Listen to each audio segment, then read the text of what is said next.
ကျွန်တော်ချင်းမဆွေညီကိုလေးကျွန်တော်တို့ဂျိုးနဲ့ထွက်ပြီးတော့ကျွန်တော်ကနန်းဆော့ဆောလေးပဲကျွန်တော်ပေးထားခဲ့မယ်ပေါ့နော်ကျွန်တော်လည်းလှုပ်ဆရာလုပ်လေးတွေရှိလို့ဗီဒီယိုလေးတော့ဆုံးလို့ကြည့်ပြီးတော့ပါ channel လေးလည်း subscribe လုပ်ထားပြီးတော့အကောင့်လေးနှိပ်ပြီးကြည့်ပေါ့နော်မနေ့တော့ကျွန်တော်23ရက်နေ့ပတ်တီးရတော့လွန်ခဲ့တဲ့23နိုင်ရကျွန်တော်ပေးထားခဲ့တယ်တစ်ချောက်ပတ်တီးကျွန်တော်ပေးထားခဲ့တယ်ပေါ့နော်တစ်ချောက်ပတ်တီးကျွန်တော်ပေးထားခဲ့တယ်အထူးမွေးတစ်ခွက်ကတော့69ဆိုတဲ့ကနန်းတစ်ခွက်ပေါ့နော်မနေ့ကညနေက86ဆိုပြီးတော့ပြီးသွားခဲ့တာပေါ့နော်86နဲ့ကျွန်တော်တို့ပြီးသွားခဲ့တာဇာတိုးတွေကိုလည်းကျွန်တော်ဒီမှာပြောထားတယ်နော်ဇာတို့ပေးထားတဲ့မိတ်ဆွေတွေဒီမှာမမြင်ပါဆိုလို့ကျွန်တော်ဒီမှာပြန်ပြီးတော့ကျွန်တော်ဒီမှာပြပေးထားတယ်နော်23မှ29ရက်နေ့တွင်ဗုဒ္ဓဦးတွင်ပတ်တိပတ်မယ်ဆိုတော့မိတ်ဆွေတွေ3ညတလုံးရှိမယ်6.8ကိုခွေဘူးရှိမယ်ပေါ့နော်မနေ့ကအဲ့ဒါ6.8ကိုခွေဘူးကနေပဲထွက်သွားတာပေါ့နော်ထွက်သွားရဲဆိုတော့ဒါလူတွေကတော့ဒါအောင်သွားလိမ့်မယ်ရသွားလိမ့်မယ်လို့ထင်တယ်အဲ့ဒါမပြောက်အပူလည်းရှိပါတယ်အပူမွေးလို့လည်းရတယ်ပေါ့နော်နေ့ရက်တွင်ပန်းမယ်ပတ်တိရောဒီနေ့တနေ့ကုန်အတွက်ပတ်တိရတော့ဒါ3ခုပတ်တိပေါ့နော်break ချုံမယ်ဆိုတော့ကျွန်တော်9 break ချုပ်ဖို့တို့ပြီးတာဒီ9 break တော့ဘာလို့ကတော့ဒါဘူရူဒီတောင်းခံရမယ် break တွေဖြစ်တယ်နေ့ရက်တွင်ပတ်တိဆိုတော့3ခုမပြောက်ဘူးကလည်းဘယ်နေ့ကြမယ်တော့ကျွန်တော်မပြောတတ်ဘူးဘူးကတော့တစ်ချိန်ချင်းနေလာလိမ့်မယ်ပေါ့နော်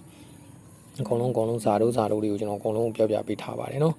အဲဒါနေ့စဉ်ဝင်ကြည့်ပြီးတော့ကစားတဲ့မိတ်ဆွေတွေကတော့ပေါ့လိမ့်မယ်ဒီနေ့တော့ပတ်တီကိုလည်းကျွန်တော်ပြောပြတော့မှာဖြစ်ပါတယ်နော်ဗီဒီယိုလေးတော့ဆောင်းလို့ကြည့်တော့ပါ channel လေးလည်းတစ်ဖက်တစ်လမ်းအကူညီခြင်းနဲ့ဆိုရင်တော့ subscribe လုပ်ဒီလက်မလိုက်လက်မလေးလည်းကျွန်တော်ပြီးတော့မှာနော်အားပြီးတော့ကျွန်တော်ဒီမှာလက်10ရောက်မပြည့်ဘူးပေါ့နော်ကျွန်တော်ပို့လေးတွေဆိုရင်ကစားတဲ့လူမြင်နေဆိုတော့ကျွန်တော်တနေ့ဟိုဒါတစ်ချိန်နှစ်ချိန်အဲ့လိုပေါ့အောင်လို့ကျွန်တော်အကောင်းဆုံးတော့စူးစမ်းပေးနေတယ်ပေါ့နော်မနေ့ကလည်းဒီမှာကျွန်တော်ဘေးကုံခန်းပြီးတော့ကျွန်တော်ဗီဒီယိုလေးနဲ့လည်းကျွန်တော်ပြောပြထားပါတယ်နော်3ရက်နေ့ပတ်တီကို16ပတ်တီကစားကြပါဒီမှာ23မှ29ရက်နေ့တွင်ဆိုလို့ရှင်ခွေဘူးဗီဒီယိုလေးကဘလို့ကြားတယ်ဆိုတော့လေးကိုလည်းတစ်ပတ်စင်ကျွန်တော်ပြောပြနေကြကျွန်တော်ဖြစ်ပါတယ်နော်အဲ့တော့ကျွန်တော်မိတ်ဆွေတွေကျွန်တော်တို့ဒီမှာဂျိုကနန်းကိုကျွန်တော်ကြည့်ရရင်ဂျိုကနန်းဒီ90နဲ့ဒါကြောင်းမဆိုရင်တော့90နဲ့1နှစ်ဆိုတဲ့ကနန်းပေါ့နော်3မိနစ်ဒီနက်ခတ်ကိုယူလာတတ်တယ်ဆိုတာမိတ်ဆွေတွေကိုကျွန်တော်ပြောခဲ့ပါတယ်နော်3မိနစ်ဒီနက်ခတ်ကိုယူလာတတ်တယ်ဒီနေ့တော့တနေ့ကုန်တော့ပတ်တီးပတ်မယ်ဆိုတော့မိတ်ဆွေတွေကျွန်တော်38ပတ်တီးကျွန်တော်ယူထားပါတယ်နော်နေ့တိုင်းပတ်တီးပတ်မယ်ဆိုတော့မိတ်ဆွေတွေက38ပတ်တီးကိုပါထိထိမိမိပတ်ပါ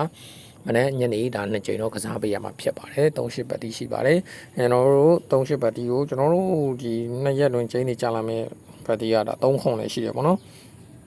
ဒီတော့38ခုအထိလေးနဲ့ကျွန်တော်တို့ကစားပေးရပါမယ်အဲ့ဒါကိုမှကျွန်တော်တို့9 break ဖြစ်တာမျိုး3ညနဲ့ကတ်တာမျိုးတွေကိုကျွန်တော်စီပြီးတော့ကျွန်တော်ချပြီးသွားမှာဖြစ်ပါတယ်ကဲမဲဆိုတွေဒီနေ့မှာလည်း3ပိုင်း10ပိုင်းနဲ့ပေါက်ကြပါစေရကြပါစေအောင်ကြပါစေဇာတိသွားမဲ့မိတ်ဆွေတွေကတော့ပြန်မများပါနဲ့မိမိတို့ရဲ့စာသီးတွေကိုကျွန်တော်ပေးထားတဲ့38ခွန်နဲ့ပဲကတ်ပြီးတော့ထိုးပါ3ညပတ်တယ်ဆိုလို့ရှိရင်380 90ဆိုတဲ့ခဏလေးကဒါ main ကွက်နဲ့ထိုးပြီးတော့ channel ကွက်တွေကိုတော့ဒါချိန်တွေပတ်ထားပေးပါနော်ဒီနေ့ပေါက်ပြီးဘိုးတို့တွေပေါက်သွားပြီးညက်သွားပြီဆိုရင်ကျွန်တော်ကိုလာပြီးတော့နောက်ထပ်ဇာတိဘယ်လိုသွားရမလဲဂျာတာပရိတောက်ကြကတော့မထိုးဘဲနဲ့နားတာအကောင်းဆုံးပါပဲနော်ကြိုက်တဲ့ရှူတိုင်းငွေဝင်ပါစေအောင်ပါစေရပါစေပေါက်ပါစေနော်